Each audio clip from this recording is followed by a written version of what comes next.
What's going on, everybody? Josh Engleman here for Stokastic.com, back again with the NBA DFS contenders on DraftKings for Tuesday, April 18th.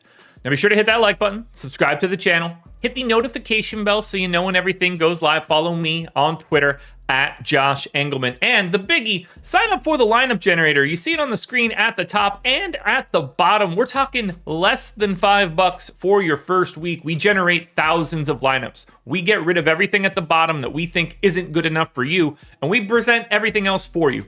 Click save if you like a lineup, click discard, get a new one immediately. You can lock players, swap players, make contrarian lineups, balanced lineups, chalky lineups, export up to 20 via CSV. It's going to make you a little bit better. I promise you that. And you can check it out for less than $5. Now, we're rounding out the bottom of my top 10 with Torrey Craig, Chris Paul, Jason Tatum, Jaylen Brown, and Devin Booker on the outside looking in. Who will be my favorites? My top 5 plays for today? It is time to find out. First up at number 5, we've got Jarrett Allen. He's center only, 6,500, great price. Projected for 38.5. The goal is 35.5.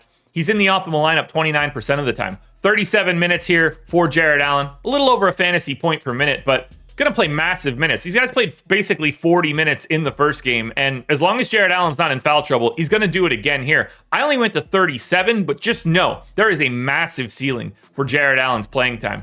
17% usage, 15 points, 12 boards, 2 assists, 2 stocks. It's the price tag that's really appealing. If you want to get to Jarrett Allen, by all means do so. I think he looks great. Easily affordable on today's slate. Slightly more expensive, but you're buying flexibility. Evan Mobley, Jarrett Allen's teammate, in at number 4. Power forward center eligible, 7,100. So you're paying up slightly, but you're buying that power forward eligibility. Really helps you out. Projected 41, goal is 38, optimal lineup 32% of the time. I gave him 38 minutes. I'll probably just maintain one more minute to Mobley than Allen, but I could see bumping that up as the day goes on because these guys are going to be out there. It's not like they're trying to play any of their backups at center because they don't really have them. 1.09 fantasy points per minute, 17 points, 11 boards, 3 assists, 2.5 stocks here for Mobley. Whether you want to go to Allen, whether you want to go to Mobley, whether you want to go to both of them, which I think is viable, this is a great spot because of playing time. To Boston we go for Al Horford, power forward center eligible, 5,500, projected for 29.5. The goal is 30.5. Optimal lineup 33% of the time. We got really big minutes out of Horford in game 1, and we didn't get Grant Williams. And things went so well for Boston. I assume they're going to be pretty close to that same scenario. Why change things if everything worked out perfectly? So I went 34 minutes to Horford. Just know that could be a bigger number. 0.88 fantasy points per minute. 13% usage. Nothing crazy. He just does a little bit of everything while he's out there. 10.5 points, 7 boards, 3 assists. Basically 2 stocks, but you get this mid-tier price tag. You get an MPE. You get a pace-up spot against the bad Hawks defense. Everything looks great here for Horford. Maybe they go to more minutes for Robert Williams. I don't know, but it's not like that's going to stop Horford from being out there. Either way, because of the flexibility, he's just easy to get to. Speaking of easy to get to, $7,400 Darius Garland in at number 2. Didn't go his way in game 1, but point guard only. Projected for 43.5. The goal is 40. He's in the optimal lineup 37% of the time. I'm giving him 40 minutes. He could play 42 to 44 in this one. They have no problem just running these guys into the ground. And they should. It's the playoffs. This is what we're doing here. 1.09 fantasy points per minute. 26% usage. It's scoring and assists. We need a big day here. 23 real points. 8 assists. 3.5 boards. Stock and a half. Good enough matchup against the Knicks. They are the favorites here. Looking to get back on track in this series. I'm happy to go to Garland. It was much more the Mitchell show in game 1. I can see us trying to get Garland a little bit more involved here.